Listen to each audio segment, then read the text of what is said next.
So this happened. YouTube has posted an update to our commitment to fight terror content online.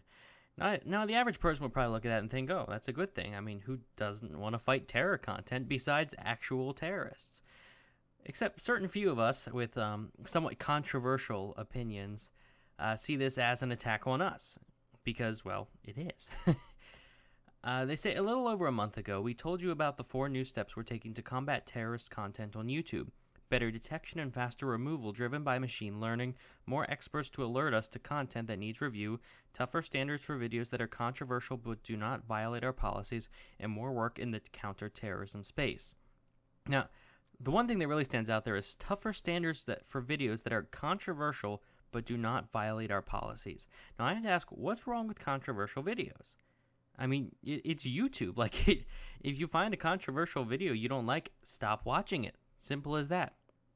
But YouTube has specifically said that they are against controversial videos, even if they don't violate the policies. There is no conspiracy here. There is no hidden agenda. It's stated right there. Tougher standards for videos that are controversial but do not violate our policies. This is a direct attack on anything that's not approved by the media, the academia, the elites. It's something that's outside the, as Tom Woods would say, 3x5 card of allowable opinion. They say, we wanted to give you an update on these commitments. Okay. Better detection and faster removal driven by machine learning. We've always used a mix of technology and human review to address the ever-changing challenges around controversial content on YouTube. We recently began developing and implementing cutting-edge machine learning technology designed to help us identify and remove violent extremism and terrorism-related content in a scalable way. We have started rolling out these tools and we are already seeing some positive progress. Now notice here it does say violent extremism and terrorism-related content. Now that I'm fine with. Again, violence. I have nothing against people YouTube taking down videos that say, hey, we should go out and kill these people, or anything promoting terrorism. But again, earlier on they're saying videos that are controversial but do not violate our policies. That's where it gets scary. They have a list here. Speed and efficiency. Our machine learning systems are faster and more effective than ever. Over 75% of the videos we removed for violent extremism over the past month were taken down before receiving a single human flag. Now, I genuinely have to wonder if this is good or not. On the one hand, if these are genuine, violent extremist videos, then great. This is a great move for YouTube. Good for their algorithm for marking this quickly.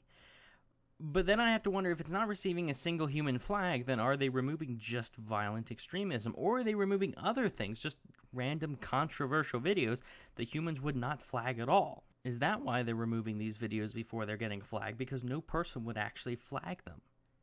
Accuracy. The accuracy of our systems has improved dramatically due to our machine learning technology. While these tools aren't perfect and aren't right for every setting, in many cases our systems have proven more accurate than humans at flagging videos that need to be removed. Now, honestly, to me that sounds fine, other than the whole have proven more accurate than humans at flagging videos. Now, if they mean in a certain time span, then sure, great, then fantastic. But I have to wonder, is it really better? Can these systems really be better than humans when it comes to watching videos and removing them for content? What's better than a human than determining is this extremist or not? Okay, again, is this violent extremist or not? I have to remember to add that. Violent extremism, bad. Extremism, I mean, that's such a malleable term and it can be used to mean anything to anyone at this point. Scale. With over 400 hours of content uploaded to YouTube every minute, finding and taking action on violent extremist content poses a significant challenge. But over the past month, our initial use of machine learning has more than doubled both the number of videos we removed for violent extremism, as well as the rate at which we've taken this kind of content down. Now again, if there's a lot of violent extremism on YouTube that's evading their systems, then great that they're upping their action against this. But on the other hand, again, I have to be skeptical because of what they said at the very beginning of the video, tougher standards for videos that are controversial but do not violate our policies. They're taking action against more videos, but does this mean more violent extremist videos, or does this mean more controversial videos? Does this mean they're cracking down on videos that are actually bad that need flagged, or are they cracking down on people that really don't deserve it? And I heard recently Jordan Peterson had his channel taken down. I've noticed it's back. But, I mean, what's up with that? Like, is he extremist? Maybe by some far left person's standards, but again, it's not extremist, it's not violent, certainly, and it does not deserve to be taken down. YouTube says, more experts. Of course, our systems are only as good as the data they're based on. Over the past weeks, we have begun working with more than 15 additional NGOs, non-governmental organizations, and institutions through our Trusted Flagger program, including the Anti-Defamation League, left, the No Hate Speech Movement, left, and the Institute for Strategic Dialogue. I don't know, honestly, but possibly left. These organizations bring expert knowledge of complex issues like hate speech, radicalization, and terrorism that will help us better identify content that is being used to radicalize and recruit extremists. Again, like, I would be fine. I would be much happier if they just said terrorism, because that can be more objectively defined as just violence, violent political actions meant to instill fear, I believe. But when they say hate speech, again, that's so subjective. Radicalization, compared to what? I'm sure my definition of radicalization is completely different from someone like Francesca Ramsey's definition of radicalization. We will also regularly consult these experts as we update our policies to reflect new trends, and will continue to add more organizations to our network of advisors over time. Now, the reason I bring up Francesca Ramsey is because I actually saw an article by Ian Miles Chung that claims Francesca Ramsey is actually part of this team. And my God, to her, if she's really put in charge of this or put in a position of power in selecting what videos deserve to be on YouTube, you can guarantee that anything, even just center-right or even centrist, could be taken down because she considered extremist. These are not people that deserve this kind of power. This is terrifying for YouTube. I mean, this platform is destroying itself. Tougher standards. We'll soon be applying tougher treatment to videos that aren't illegal but have been flagged by users as potential violations of our policies on hate speech and violent extremism. Again, violent extremism, fine. Hate speech, I guess, so subjective, I'm not okay with that. If we find that these videos don't violate our policies but contain controversial religious or supremacist content, again, entirely subjective, they will be placed in a limited state. The videos will remain on YouTube behind an interstitial, won't be recommended, won't be monetized, and won't have key features including comments, suggested videos, and likes. We'll begin to roll this new treatment out to videos on desktop versions of YouTube in the coming weeks, and we will bring it to mobile experiences soon thereafter. These new approaches entail significant new internal tools and processes, and will take time to fully implement. Now, this is the scariest part. This right here is what's I imagine has everyone riled up. That's what has me riled up. Hey, if it doesn't violate our policies, which again includes their policies are fine. They include things on terrorism and violence. Again, that's the thing. If it violates their policies, I know their hate speech policies are a bit iffy, but if it violates their policies on terrorism, then yes, fine. But they're saying if it doesn't do that, but if it's controversial and supremacist against everyone's a white supremacist nowadays, apparently.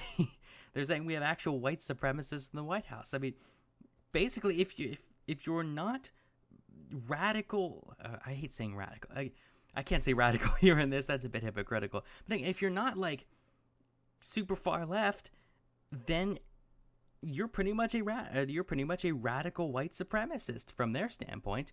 Again, based on the people they're putting in power here, like the Anti-Defamation League, No Hate Speech Movement, like Francesca Ramsey, that you're a white supremacist, whoever you are. This affects you. This certainly can affect you. Early intervention and expanding counter-extremism work.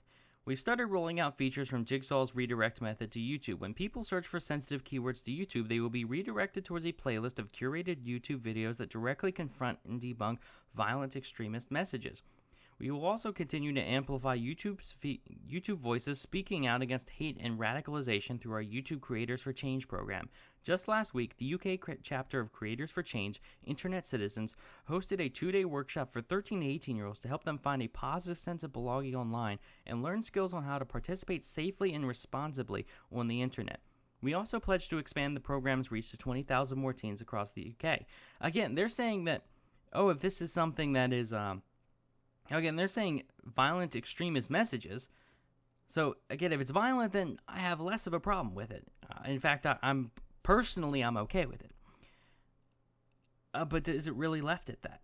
if we talk about, the wage gap's not real, if we say something about the cases of Sweden right now, what's happening there, is that violent extremist? Is that, I mean, that's certainly controversial.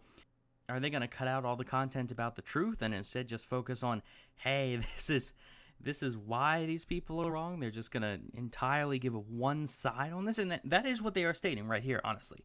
They are stating that they are giving one side. They are directly intervening and giving one side of the message. And now I know there are a lot of people out there that again, they just Google, they have their own confirmation bias, they find what they want to hear, and that's it. But here YouTube's doing it for you. They're giving you the one side. And this is terrifying. This is an abuse of power, honestly. They're taking one of the best social media platforms out there and ruining it. They're making it an echo chamber. I mean, we already have enough of a problem with echo chambers out there, but with people especially putting themselves in their own echo chamber. But now YouTube's doing it for you. They are purposely getting rid of controversial ideas. Again, they're saying it right here. Controversial. What does that mean? Pretty much everything is controversial to the people they're putting in charge of this.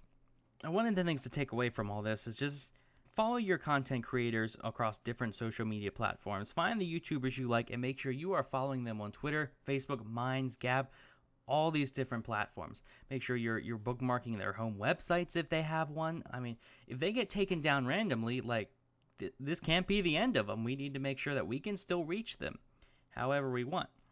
And there are a few social media platforms I'd recommend looking at. Of course, there's the big Facebook and Twitter that I'm personally not much of a fan of, but again, they're popular. They're like YouTube. They're popular. They censor you, but they're popular. So I would say if you're gonna have social media, stay on there at least just to advertise other social media platforms. I mean, if you jump ship completely, then you're going to leave a bunch of people behind that have no idea about these Minds and Gab and other social media platforms. I would say just stay there and diversify. Like, instead of just switching from one to the other, use both. Maybe focus more on the alternative social media platforms, but here, like, don't stop using YouTube. Don't stop using Facebook and Twitter and that. Keep using them. It's just diversify, use different platforms, and be sure to constantly recommend alternative social media platforms on these main sites like Facebook, Twitter, or YouTube. But some I personally recommend that I've already mentioned. Minds.com, you can follow me there at minds.com/nkreider. It's more of a Facebook competitor, and it's honestly one of my favorite. Like, it has a point system, which it kind of reminds me of like the online or like the mobile phone apps where it's like, oh, we'll give you points every time you log in. We'll give you points every time you do this. But it's fun. It's not like it's not annoying. It's fun, and you can, especially for content creators, this is great. I know certain YouTubers, they're actually getting by because of Minds. When YouTube's cutting down their revenue, they're actually surviving on Minds. So I recommend going there, Minds.com. They're actually pretty great. I enjoy them. Gab.ai, that's another one. That's more of a, like, if Minds is to Facebook, Gab is to Twitter. I have an account there, gab.ai/nkreider. I don't use it that much. Personally, I think it has potential. It certainly has potential, but they're definitely in the beginning. In terms of just user interface, it's a bit wonky, but I would say make an account there just to support them, just to give it a try at least. If you don't like it, don't use it, but give it a try, because they're certainly not going to censor you, that's for sure. Another one I actually just used today, this is a competitor for YouTube, is vid.me. Again, I don't think they're as good as YouTube just in terms of the user interface and algorithm and all that. We just saw what YouTube's going to do. I would say vid.me is the exact opposite of that. You can follow me there at it's vid.me, vid.me for me, vid.me/nkreider. Follow me there, please. I post everything here, also to there. They actually have a very nice feature where you can just take your videos from YouTube and transfer them right over to vid.me. They'll stay there on YouTube, but they'll also be on vid.me. And I like that. I think that's a very great way. If you want to just cross over quickly, like, and you say you're like me and you have a few videos on there, it's very easy to transfer. But I would recommend them. Again, just give it a try at least. Give it a try. If you don't like it, hey, move back to Facebook, move back to Twitter, YouTube, but at least give them a try. And here are some other ones that I've heard of, but I personally never really used. I think I actually have an account on all of them, but I've made the account and I haven't touched it since. One of them is Steam It. I'm told they have some kind of point system just like Mines, but it's more of they treat it more as like a currency, more like a Bitcoin type currency. I think it is its own blockchain. Correct me if I'm wrong. I haven't really seen much of it. Honestly, I never even remembered it, but I don't remember much about it. But again, give it a try. Give it a try. There's also Liberty.me, which is more like libertarian minded. It's created by Jeffrey Tucker. Liberty.me. I have an account on there. I know that's more for like blogger types. Again, give it a try. Just give it a try. I know they won't censor you there. And you might find some more like-minded people if you're one of the people being targeted by YouTube. And another one I just also found out about today, LBRY. It's actually a program, and as far as I can tell, it's outside the internet. It is outside the standard HTTP:// like protocol, the www. It's outside of all that. It's its own thing. You can't access it from a browser. You have to actually download the program using a browser. Just look it up, LBRY. And it seems okay. I mean, I'm just stepping into it, but it seems something so vastly different that it will take you a second to get used to.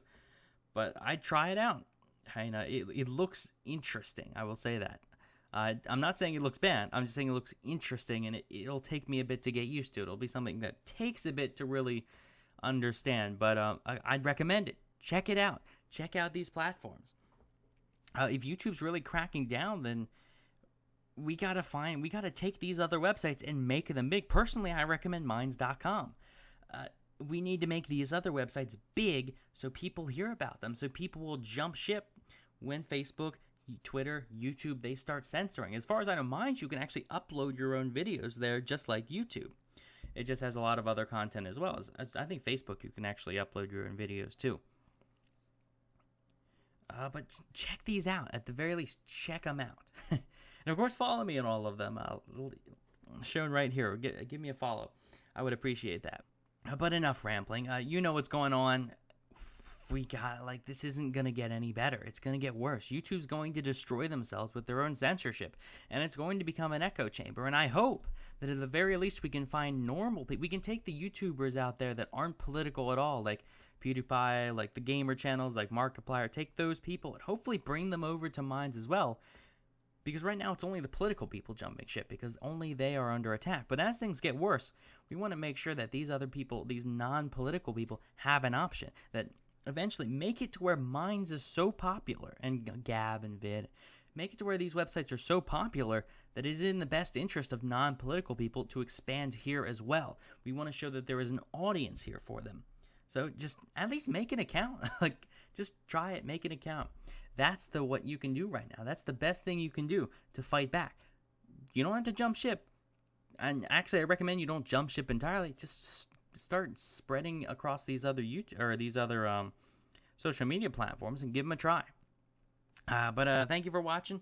Let me know what you think in the comments. Let me know if you think, what should we do about this? Do you agree with me? Do you disagree with me? Let me know what you think. Like the video, subscribe. Again, use YouTube. I'm fine with that. I'm going to stay here for at least the foreseeable future, but I'm also going to be on these other platforms as well. So check me out there as well. Thank you for watching.